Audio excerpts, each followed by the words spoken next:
ভোরবেলা জেলার IPS madam Vaishali Singh একটি অটোরিকশায় বসেছিলেন। অটোচালক ঘুণাক্ষরেও টের পাননি যে মহিলাটি তার অটোতে বসে আছেন। তিনি কোনো সাধারণ মহিলা নন, বরং জেলার আইপিএস ম্যাডাম বৈশালী সিং। বৈশালী সিং কালো রঙের শাড়ি পরেছিলেন এবং তাকে দেখে একজন একেবারে সাধারণ মহিলা বলে মনে হচ্ছিল। বৈশালী সিং তার ছোট বোনের বিয়েতে উপস্থিত হওয়ার জন্য ছুটি নিয়ে অটোতে বসে বাড়ি যাচ্ছিলেন। অটোচালক জানতেন না যে এই ম্যাডাম কোনো সাধারণ মহিলা নন, বরং জেলার আইপিএস ম্যাডাম। অটো চালাতে চালাতে ড্রাইভার বৈশালীকে বললেন, ম্যাডাম, আপনার জন্য আমি এই রাস্তা দিয়ে যাচ্ছি, কিন্তু এই রাস্তায় পুলিশ থাকতে পারে। আমাদের জেলার ইন্সপেক্টর বিনা কারণে অটোর চালান কাটে এবং টাকা লুটে নেয়। জানি না আমার কপালে আজ কি লেখা আছে। ভগবান রক্ষা করুন যেন এই সময় পুলিশ না থাকে। বৈশালী সিং মনে মনে ভাবছিলেন যে ড্রাইভার যা বলছে সত্যি কি এখানে থানার ইন্সপেক্টর এমনটা করেন। তার মনে এইসব কথাই ঘুরপাক খাচ্ছিল। দীর্ঘ অনেকক্ষণ পর অটোটি একটু আগাতেই তিনি দেখলেন যে ইন্সপেক্টর কৈশাল রাঠোর সিপাহীদের নিয়ে দাঁড়িয়ে চেকিং করছেন। অটোটি তার সামনে আসতেই ইন্সপেক্টর লাঠি দিয়ে ইশারা করে অটোটিকে থামিয়ে দিলেন। ড্রাইভার অটোটি থামালে ইন্সপেক্টর রেগে গিয়ে বললেন, নেমে এসো, এটা তোমার বাবার রাস্তা নাকি? এত জোরে অটো চালাচ্ছ, ভয় করে না তোমার? এবার তাড়াতাড়ি 5,000 টাকার চালান দাও। এই বলে ইন্সপেক্টর চেক বই বের করতে লাগলেন। অটো চালক ভয়ে ভয়ে উত্তর দিলেন, স্যার, আমি কোনো নিয়ম ভাঙিনি। আপনি কিসের জন্য চালান কাটছেন? দয়া করে এমন করবেন না, আমার এখনো কোনো রোজগার হয়নি। আমি আপনাকে এত টাকা কোথা থেকে দেব? ইন্সপেক্টর আরও রেগে গেলেন। বেশি কথা বলবে না, টাকা নেই তো অটো চালাও কেন? তাড়াতাড়ি অটোর কাগজ বের করো, এই অটোটা আবার কোথা থেকে চুরি নয় তো? ড্রাইভার তাড়াতাড়ি কাগজ বের করে দেখালেন। কাগজ সব পরিষ্কারই ছিল, কাগজে কোনো ভুল ছিল না। তবু ইন্সপেক্টর বললেন, কাগজ তো আছে, তবুও তোমার চালান দিতেই হবে। এখন 5,000 টাকা না পারলে 3,000 টাকা দাও, না হলে তোমার অটো সিজ করা হবে।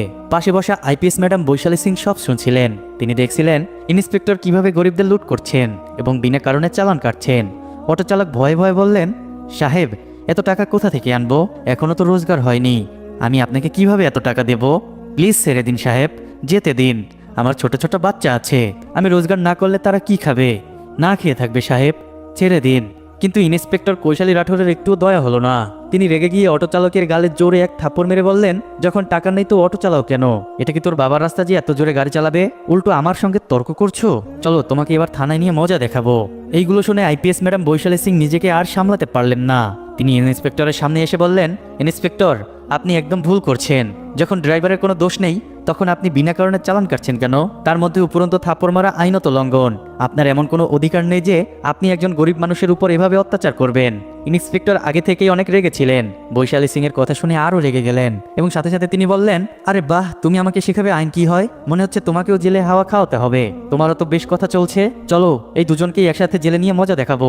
আইপিএস ম্যাডাম বৈশালী সিং রেগে লাল হয়ে গিয়েছিলেন, কিন্তু নিজেকে কন্ট্রোল করেছিলেন। তিনি দেখতে চেয়েছিলেন যে ইন্সপেক্টর কতটা নিচে নামতে পারে। ইন্সপেক্টর কৈশাল রাঠোর একটুও আন্দাজ করতে পারেননি যে এরপর তার সঙ্গে যা হবে তা খুব খারাপ হবে। তিনি জানতেন না যে তার সামনে দাঁড়িয়ে থাকা সাধারণ শাড়ি পরা মহিলাটি কোনো সাধারণ নারী নন, বরং জেলার আইপিএস ম্যাডাম বৈশালী সিং। কৈশাল রাঠোর রাগে হাবিলদারকে আদেশ দিলেন, চলো এদের দুজনকেই থানায় নিয়ে গিয়ে মজা দেখাবো। এরপর দুই হাবিলদার এগিয়ে এসে দুজনকেই থানায় নিয়ে গেলেন। থানায় পৌঁছে ইন্সপেক্টর বললেন, এদের দুজনকেই এখানেই বসিয়ে দাও, এবার দেখি দুজনে কি করে। এদের অকাত দেখতে হবে। হাবিলদাররা দুজনকেই বসিয়ে দিল। ইন্সপেক্টর কৈশাল রাঠোর চেয়ারে বসে হাসতে হাসতে বললেন, রামো, কোথায় রে? জানিয়ে এসো। ইন্সপেক্টর কৈলাস রাঠোর চা পান করছিলেন। তখনই তার মোবাইল বেজে উঠল। তিনি সঙ্গে সঙ্গে কল তুলে কথা বলতে লাগলেন। কৈলাস রাঠোর বলেছিলেন, হ্যাঁ, সব কাজ হয়ে যাবে, শুধু আমার টাকা তৈরি রাখবেন। আপনি চিন্তা করবেন না, আমি আপনার সব কাজ করে দেব। বৈশালী সিং এবং অটো চালক দুজনেই বসে ইন্সপেক্টরের কথা শুনছিলেন। বৈশালী মনে মনে ভাবছিলেন যে এই ইন্সপেক্টর শুধু বাইরেই নয়, থানার ভেতরেও দুর্নীতি করে এবং গরিবদের লুটে নেয়, তাদের অধিকার কেড়ে নেয় এবং বিনা কারণে মানুষের উপর অত্যাচার করে। তিনি নিজের রাগ নিয়ন্ত্রণ করে একদম শান্ত ছিলেন, কারণ তিনি জানতেন যে এরপরে তিনি ইন্সপেক্টরের সঙ্গে যা করবেন তা সারা শহর দেখতে পাবে। তিনি মনে মনে পরিকল্পনা করছিলেন যে একে কিভাবে মানুষের সামনে ফাঁস করা যায়। পাশে বসা অটো চালক ভয়ে কাঁপছিলেন, তার চোখে জল ছিল। ঘরের চিন্তা আর দায়িত্বের ভারে তিনি কাঁদছিলেন। কিন্তু পাশে বসা আইপিএস বৈশালী সিংকে দেখে তার মনেও কিছুটা সাহস ছিল যে তিনি বেঁচে যাবেন। তখনই বৈশালী সিং অটো চালকের দিকে তাকিয়ে বললেন, আপনি চিন্তা করবেন না, এই ইন্সপেক্টর কিছুই করতে পারবে না। আমি আপনার সঙ্গে আছি এবং একে দেখাবো আইনের শক্তি কি হয়। এই ব্যক্তি আইনের ভুল ব্যবহার করছে, আপনি একদমই চিন্তা করবেন না, আপনার কোনো দোষ নেই, আপনি নিশ্চিন্তে থাকুন, বিনা কারণে টেনশন নেবেন না, আপনি সুরক্ষিত আছেন। এবং শোনেন, আমি কোনো সাধারণ মহিলা নই, আমি আইপিএস অফিসার বৈশালী সিং। আমাকে এই ইন্সপেক্টরের সব কার্যকলাপ সম্পর্কে জানতে হবে। এই কারণে আমি এখনো চুপ আছি। দেখি এই ইন্সপেক্টর কত দূর নামতে পারে, তারপরে গিয়ে একে এর ওকাত দেখাবো। এই কথা শুনে অটো চালক একটু শান্ত হলেন। তিনি স্বস্তির নিঃশ্বাস ফেলে বললেন, আপনি কি সত্যিই আইপিএস ম্যাডাম? তাহলে যখন আমার উপর অত্যাচার হচ্ছিল আপনি কিছু বললেন না কেন? আমাকে বাঁচালেন না কেন? আপনি কোথাও মিথ্যা তো বলছেন না, বা এই লোকদের সাথে মিলে তো নেই? অটো চালক একটু ঘাবড়ে গেলেন, কিন্তু বৈশালী সিং তাকে আশ্বস্ত করলেন, না, আমি এই লোকদের সাথে মিলে নেই। আমি সত্যি ইন্সপেক্টরকে ফাঁস করার জন্য চুপ করে আছি, শুধু দেখছি এই ইন্সপেক্টর কত নিচে নামতে পারে। এই কারণে আমি এখনো চুপ আছি। না হলে আমি চাইলে এখন এই ইন্সপেক্টরকে সাসপেন্ড করে দিতে পারি। আপনি শুধু একটু অপেক্ষা করুন, তারপর দেখুন কি হয়। কিছুক্ষণ পর ইন্সপেক্টর একটি রুমে চলে গেলেন। রুমে গিয়ে এক হাবিলদারকে ডেকে বললেন, অটো চালকের কাছে গিয়ে ডেকে নিয়ে আসো। হাবিলদার সঙ্গে সঙ্গে বাইরে এসে ড্রাইভারকে বললেন, স্যার আপনাকে ভেতরে রেখেছেন। এই শুনে ড্রাইভার ঘাবড়ে গেলেন, কিন্তু বৈশালী সিং তাকে সাহস দিলেন, আপনি টেনশন নেবেন না, যা হবে দেখা যাবে। তার কথা শুনে ড্রাইভারের একটু সাহস হলো এবং ইন্সপেক্টরের কাছে গেলেন। ইন্সপেক্টর কৈলাস রাঠোর পা তুলে বসে সিগারেট খাচ্ছিলেন। তিনি ড্রাইভারকে দেখে হাসতে হাসতে বললেন, দেখো, যদি অটোকে বাঁচাতে চাও তাহলে আমাকে 5,000 টাকাই দিতে হবে, না হলে তোমার অটো সিজ হয়ে যাবে। উপরন্তু তুমি আমার শত্রু হয়ে যাবে, এবং তুমি জানো না যে সারা জেলায় আমারই রাজ চলে। আমি যা চাই তাই করতে পারি, তাই আমার সঙ্গে টক্কর নিও না। যা বলছি তাই করো, তাড়াতাড়ি 5,000 টাকার চালান দাও। ড্রাইভারের বুক ধরফর করে উঠল। তিনি কাঁদতে কাঁদতে বললেন, স্যার এমন করবেন না, আমার অবস্থা দেখুন সাহেব, আমি কিভাবে আপনাকে 5,000 টাকা দিতে পারি? প্লিজ আমাকে ছেড়ে দিন। আমার ঘরে ছোট ছোট বাচ্চা আছে, তাদের কি খাওয়াবো, কি পান করাবো? ইন্সপেক্টর রেগে বললেন, দেখো, আমি তোমার কোনো কথাই শুনবো না, টাকা দাও, না হলে তুমি তো বরবাদ হবেই, তোমার পরিবারও বরবাদ হবে। এখনই টাকা দাও। ড্রাইভার ভয় 2,000 টাকা বের করে ইন্সপেক্টরকে দিলেন এবং বললেন, আমার কাছে এতটুকুই আছে, প্লিজ এটা নিয়ে নিন এবং আমাকে যেতে দিন। ইন্সপেক্টর টাকা নিতে নিতে বললেন, ঠিক আছে, যাও, বাইরে গিয়ে বসো। এরপর তিনি হাবিলদারকে ডেকে বললেন, ওই মহিলাটিকে এখানে ডেকে নিয়ে আসো। হাবিলদার বাইরে এলেন এবং বৈশালী সিংকে বললেন, ম্যাডাম আপনাকে স্যার ডাকছেন। বৈশালী সিং একটুও দ্বিধা না করে ভেতরে গেলেন। ইন্সপেক্টর হাসতে হাসতে বললেন, নাম কি? বৈশালী সিং ঠান্ডা আত্মবিশ্বাসের সাথে বললেন, নাম দিয়ে আপনার কি দরকার? নাম যাই হোক, আপনি বলুন আপনি কি বলতে চান। ইন্সপেক্টর অবাক হয়ে গেলেন। তিনি বিশ্বাস করতে পারছিলেন না যে এই মহিলা এত আত্মবিশ্বাসের সাথে কথা বলছেন। এরপর ইন্সপেক্টর বললেন, দেখো, বেশি তেজ দেখাবে না, আমার কাছে সব কিছুর ঔষধ আছে। এখনই দুটো ডান্ডা পড়লে সব তেজ বেরিয়ে যাবে। ভালোই ভালো জিজ্ঞাসা করছি, তাই বলে দাও, না হলে এত মার খাবে যে চলার যোগ্য থাকবে না। চলো সেসব সারো, তাড়াতাড়ি 2,000 টাকা বের করো, না হলে জেল, বুঝছো? কিন্তু বৈশালী সিং ভয় না পেয়ে উত্তর দিলেন, আমি আপনাকে একটা টাকাও দেব না, আমি কোনো ভুল করিনি। আপনি আমার কাছে কিসের টাকা চাইছেন? বিনা কারণে কেন টাকা চাইছেন? আপনি কি আইনের পালন করছেন নাকি আইন ভাঙছেন? আপনি যে পোশাক পরে আছেন এর অর্থ কি? এইসব করার জন্যই আপনি পোশাক পরেছেন? এই কথা শুনে ইন্সপেক্টর রেগে গেলেন। তিনি রাগে হাবিলদারকে ডেকে বললেন, এই মহিলাকে জেলে বন্দি করে দাও। হাবিলদার সঙ্গে সঙ্গে আইপিএস ম্যাডাম বৈশালী সিংকে লকআপে ঢুকিয়ে দিলেন। কারো জানা ছিল না যে আজ যার সাথে এইসব হচ্ছে সেটা এই ইন্সপেক্টরের জন্য খুব ভারী পড়তে পারে। একজন আইপিএস ম্যাডামের সঙ্গে এইসব হচ্ছিল, এটা কোনো সাধারণ ব্যাপার ছিল না। বৈশালী সিং কিছু না বলে চুপ ছিলেন। হাবিলদার তাকে লকআপে বন্ধ করে দিলেন। কিছুক্ষণ পর থানার বাইরে একটি গাড়ি এসে থামলো। গাড়ি থেকে ইন্সপেক্টর বিকাশ মালহোত্রা নামলেন। তিনি রাগে থানার ভেতরে প্রবেশ করলেন এবং এক হাবিলদারকে বললেন, আমরা শুনেছি আপনারা নাকি এখানে কোনো মহিলাকে লকআপে ঢুকিয়েছেন। হাবিলদার তোতলাতে তোতলাতে বললেন, হ্যাঁ, কিন্তু কি হয়েছে স্যার? তখন ইন্সপেক্টর রুম থেকে বাইরে এলেন এবং বললেন, কে? ইন্সপেক্টরকে দেখে কৈলাস রাঠোর জিজ্ঞাসা করলেন, স্যার কি ব্যাপার, আপনি এখানে কেন এসেছেন? কোনো কাজ আছে কি? ইন্সপেক্টর বিকাশ মালহোত্রা বললেন, হ্যাঁ, শুনেছি আপনি কোনো মহিলাকে লকআপে বন্ধ করেছেন, তাকে একটু দেখতে চাই। এরপর ইন্সপেক্টর কৈলাস রাঠোর বললেন, চলুন দেখাচ্ছি। এই বলে ইন্সপেক্টর কৈলাস রাঠোর বিকাশ মালহোত্রাকে লকআপের কাছে নিয়ে গেলেন। লকআপে বন্ধ মহিলাকে দেখে ইন্সপেক্টর বিকাশ মালহোত্রা রাগে চিৎকার করে উঠলেন, আপনি এটা কি করেছেন? এ তো আমাদের জেলার আইপিএস ম্যাডাম, আপনি একে লকআপে কেন ঢুকিয়েছেন? আপনি জানেনও না আপনি কি করেছেন? এই শুনে ইন্সপেক্টর কৈলাস রাঠোরের পায়ের তলা থেকে যেন মাটি সরে গেল। তিনি তোতলাতে তোতলাতে বললেন, কি, ইনি আইপিএস ম্যাডাম? আমার একদমই ধারণা ছিল না যে ইনি আইপিএস ম্যাডাম। তিনি সঙ্গে সঙ্গে হাবিলদারকে ইশারা করলেন। হাবিলদার এসে লকআপ খুলে দিলেন। লকআপ থেকে বাইরে বেরিয়ে আইপিএস ম্যাডাম বৈশালী সিং সমস্ত কথা ইন্সপেক্টর বিকাশ মালহোত্রাকে জানালেন। এরপর বিকাশ মালহোত্রা সঙ্গে সঙ্গে জেলার ডিএমকে ফোন করলেন এবং বললেন, আইপিএস ম্যাডাম বৈশালী সিং আপনাকে থানায় ডেকেছেন, দয়া করে তাড়াতাড়ি থানায় আসুন, পরিস্থিতি খুবই গুরুতর। কিছুক্ষণের মধ্যেই ডিএম সুধীর সাক্সেনা থানায় পৌঁছালেন। তিনি ঘটনা দেখে ইন্সপেক্টরকে বললেন, আপনি যা করেছেন তা আইনের লঙ্ঘন। আপনারা গরিবদের লুটেছেন, তাদের উপর অত্যাচার করেছেন, এটা আইনগত অপরাধ এবং এখন আপনার বাঁচা অসম্ভব। বৈশালী সিং বললেন, এই ইন্সপেক্টর না জানে কতজনকে লুটেছে, কতজনের জীবন কেড়েছে, কতজনের সুখ কেড়েছে, গরিবদের উপর অত্যাচার করেছে, তাদের পেটে লাথি মেরেছে। আমি তার প্রতিটি চাল এবং আচরণ দেখে চুপ ছিলাম, যাতে তাকে ফাঁস করতে পারি। এই ইন্সপেক্টর উর্দি পড়ার যোগ্য নয়।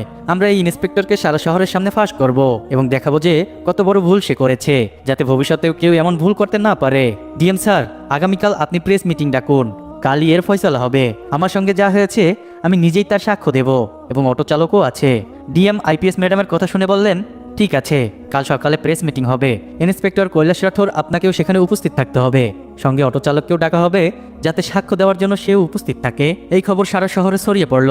লোকেরা একে অপরের সঙ্গে কথা বলতে লাগলো যে ইন্সপেক্টর এমন কাজ করেছিল এতদিন, কিন্তু এখন আইপিএস ম্যাডাম বৈশালী সিং এর নজরে এসেছে। এখন ইন্সপেক্টরের বাঁচা একদম অসম্ভব। সবাই খুবই খুশি ছিল যে দ্রুত ফয়সালা হোক এবং ইন্সপেক্টরকে সাজা দেওয়া হোক। সকাল হলো এবং প্রেস মিটিং শুরু হলো। হলের বাইরে মিডিয়ার ভিড় এবং গাড়ি সারি সারি লেগেছিল। জনতা জোর গলায় দুর্নীতি বন্ধ করো এই স্লোগান দিচ্ছিল। হলের ভেতরে মাঝখানে ডিএম সুধীর সাক্সেনা বসেছিলেন, পাশে আইপিএস ম্যাডাম বৈশালী সিং এবং অন্য পাশে ইন্সপেক্টর বিকাশ মালহোত্রা, যিনি এই মামলা তদারকি করছিলেন। ঠিক সামনে চেয়ারে লজ্জায় মাথা নিচু করে ইন্সপেক্টর কৈলাস রাঠোর বসেছিলেন।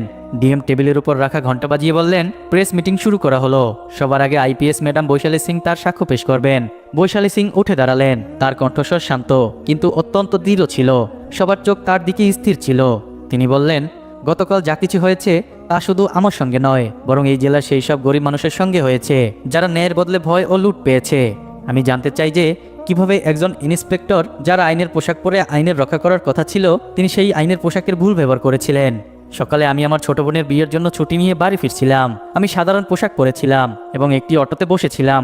ড্রাইভার আমাকে রাস্তায় সতর্ক করেছিল যে এই এলাকায় ইন্সপেক্টর কৈলাস রাঠোর দাঁড়িয়ে থাকে এবং বিনা কারণে গরিব অটো চালকদের কাছ থেকে টাকা আদায় করে। প্রথমে আমি ভেবেছিলাম যে ড্রাইভার ভয়ের কারণে বলছে, কিন্তু যখন আমরা এগিয়ে গেলাম আমি নিজের চোখে সব দেখলাম। ইন্সপেক্টর কৈলাস রাঠোর অটোটি থামালেন। কোনো কারণ ছাড়াই তিনি চালান দেখার হুমকি দিলেন এবং 5,000 টাকা চাইলেন। ড্রাইভার অনুনয় করতে থাকলো, কিন্তু ইন্সপেক্টর তার একটি কথাও শুনলেন না।